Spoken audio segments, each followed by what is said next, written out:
دیکھیں اگر سچی محبت ہو تو پھر کسی کی فضیلت کا انکار نہیں ہوتا. اعلیٰ حضرت نے اس حقیقت کو بیان کیا کہ ہمیں ابو بکر سے بھی پیار ہے, مولا علی سے بھی پیار ہے. پیار کی وجہ کیا ہے؟ کیا صدیق اکبر سے اس لیے محبت ہے کہ آپ ابو قحافہ کے بیٹے ہیں؟ کیا مولا علی سے اس لیے محبت ہے کہ آپ ابو طالب کے بیٹے ہیں؟ کیا کسی کے رنگ, نسب اور شکل اور مال کی وجہ سے محبت ہے؟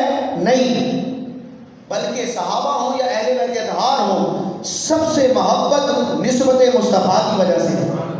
ابو بکر ہمارے سر کے تاج ہیں کیونکہ پیارے مصطفیٰ کے صحابی ہیں.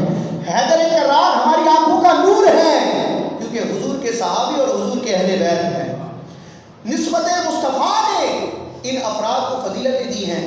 کسی بھی شخص کی, صحابہ ہوں یا اہل بیت اطہار ہوں, کسی کی اپنی ذاتی حیثیت کے اعتبار سے فضیلت نہیں ہے.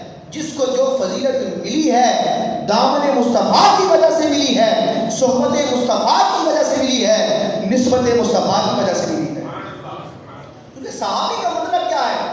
صحابی کا مطلب ہوتا ہے ساتھی.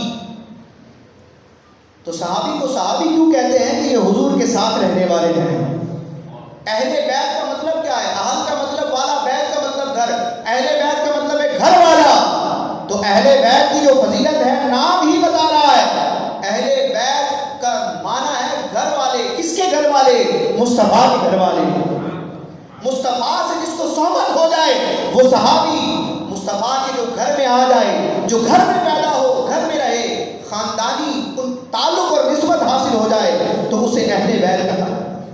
تو صدیق اکبر سے اگر سچی محبت ہے تو مولا علی سے بغض نہیں آئے گا, اور مولا علی سے سچی محبت ہے تو صدیق اکبر کی دشمنی دل میں نہیں آئے گی, کیونکہ یہ دونوں محبت مصطفیٰ کے تابع ہیں. جو مصطفیٰ سے پیار کرتا ہے, جو مصطفیٰ سے پیار کرتا ہے, آپ کی نسبتوں اور آپ سے نسبت رکھنے والوں سے محبت رکھتا ہے. اور یہ نعمت الحمدللہ صرف اہل سنت کو نصیب ہے کہ پیارے مصطفیٰ کی تمام نسبتوں کا ادب اہل سنت کرتے ہیں.